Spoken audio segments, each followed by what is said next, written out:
Hi, I am here with my friend and client Nancy, and she recently had a major abdominal surgery. And if you're hearing this and you're either planning a major surgery, like a joint replacement, maybe a planned C-section, or you have an unplanned surgery, like an unplanned C-section or just major health issue come up, you might want to return to exercise after that surgery, but be afraid to start. So here are some few simple steps that you can take after you've had clearance from your doctor to return to exercise.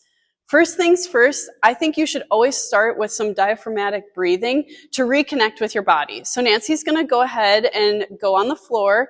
She's going to lay on her back with her knees bent here. And then she's going to put one hand on her chest and one hand on her abdomen. She's going to connect with her body. She's going to take a deep breath in, and then she's going to breathe out. You can exhale through your mouth or your nose, but as you breathe out, I want you to breathe out and reconnect with those abdominal muscles. They should naturally come in, and then as you breathe out, they're going to expand. You're going to expand that rib cage. And I really want you to slow down that breathing and really get the air moving and think about all of your ribs, your abdomen, everything creating space, air going into that space. And this you can typically do even before you get cleared for exercise. You're just reconnecting with your body here. Then once you can reconnect or re-enter into exercise, usually if you've had an abdominal surgery, you want to reconnect with your abs. So Nancy's going to start with both her feet in the air. She's going to take a breath in, and then as she breathes out, she's going to drop one foot down at a time, keeping the knee bent and then bringing it back up, whole time keeping her low back pushed into the mat.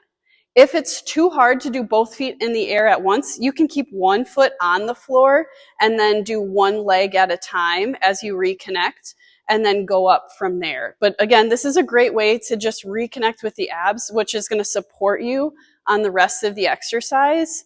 And I want to mention here, all of these exercises Nancy's demonstrating on the floor, you can do from your bed or your couch at home until you can get down to the floor again. Once you're going back into your full exercise routine, I would encourage you to either pick exercises that you can do on a machine if you have access to that, or seated in a chair. So for example, Nancy is going to have a seat on this leg extension machine. Now, I know what she was capable of prior to surgery, so we've adapted the workout and pulled those weights back. And we're going to keep her safe by lowering the intensity and just getting blood flow, and then slowly over the weeks track her workouts and add weight and volume over time.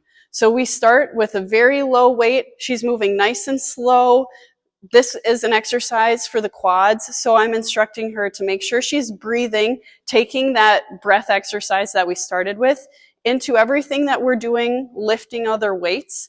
And then she's focusing on her quads. So sometimes isolating different muscle groups away from the area that was injured or had surgery can be a good way to ease back into exercise. And also make sure you just start with a really low intensity, especially those first couple of workouts, because you might feel good during the workout, but crash and need a nap after. So volume and intensity should be scaled. Then you can slowly return to your routine and listen to your body. Those first couple of workouts, less is more. Pick a few high quality exercises and then add in exercises over time. And eventually your body will heal and you'll kind of know, oh, this week I really felt my energy come back, and you can start to up that.